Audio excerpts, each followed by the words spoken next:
Stop হবে, সেখানে জান্নাতের মাকামগুলোর মধ্যে সেই স্থানে গিয়ে তোমার জান্নাতের সেই স্থান, সেই স্টপেজ তোমার জন্য নির্ধারিত হবে।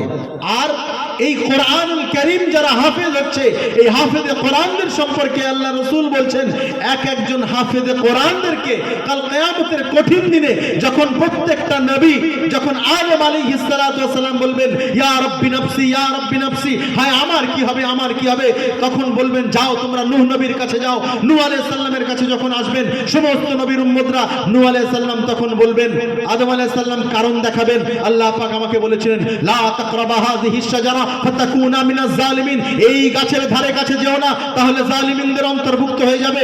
আদম আলাইহিস সালাম তখন মাযহারাত চেয়ে নেবেন, আমার দ্বারা সম্ভব নয়, আমি কি করে আল্লাহর কাছে মুখ দেখাবো, আমি ভুল করে ফেলেছি, যাও নূহর কাছে যাও।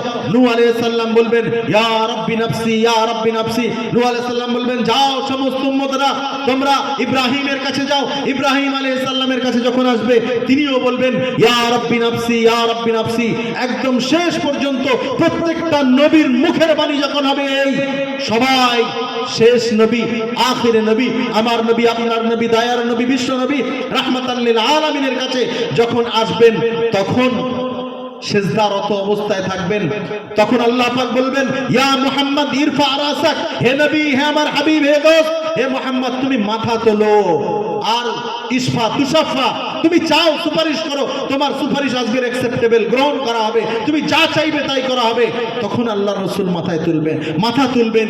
এই রকম কঠিন মুহূর্তে আল্লাহ পাক এই হাফেজে কোরআনদেরকে অফার দেবেন, ও হাফেজে কোরআন, ব্যালকনি সিস্টেম থাকবে, সুন্দরভাবে উপর থেকে নিচের দিকে দেখা যাবে, কোটি কোটি মানুষ নিচে জাহান্নামে যাদের ফয়সালা হয়ে গেছে তারা থাকবে, ঘোরাঘুরি করবে, আর হাফেজদেরকে দেখানো হবে সিসি ক্যামেরার মতো, সবাইকে চিনতে পারবে।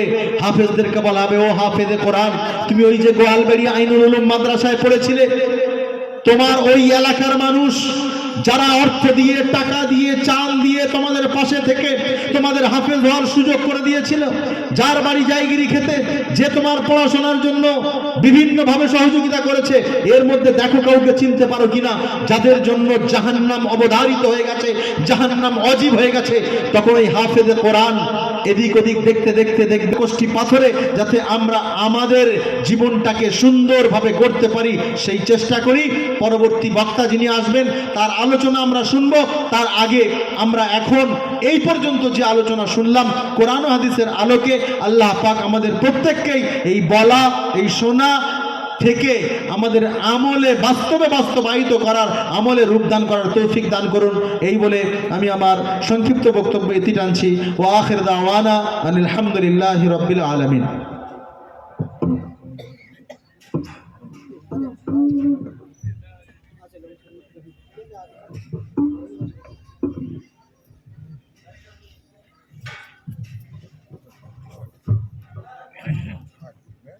সমস্ত কিছু আপনারা বিশ্লেষণ শুনলেন।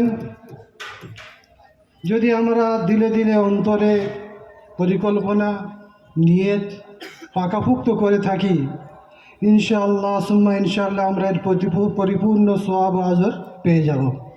তাই আপনাদের ফলাফল এই পর্যন্ত এক বছরে আপনাদের চোখের সম্মুখে আপনারা দেখতে পাবেন। যাদেরকে পাগড়ি দেওয়া হবে তাদের আমি নাম বলছি, তারা সামনে আসবে, তারা পাগড়ি পাবে। যারা হাফেজ আছেন, মাওলানা ওলামা আছেন, হুজ্জাজ একরাম হাজি সাহেবরা আছেন, একটু স্টেজে আসবেন, মোবারক মাথায় হাত বুলিয়ে দেবেন তাদেরকে।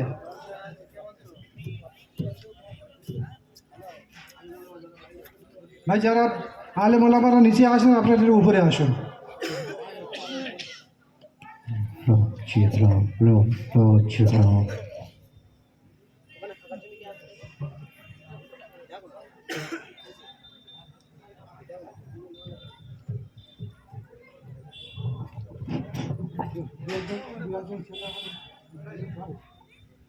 মাইক্রোফোনটা ধরো।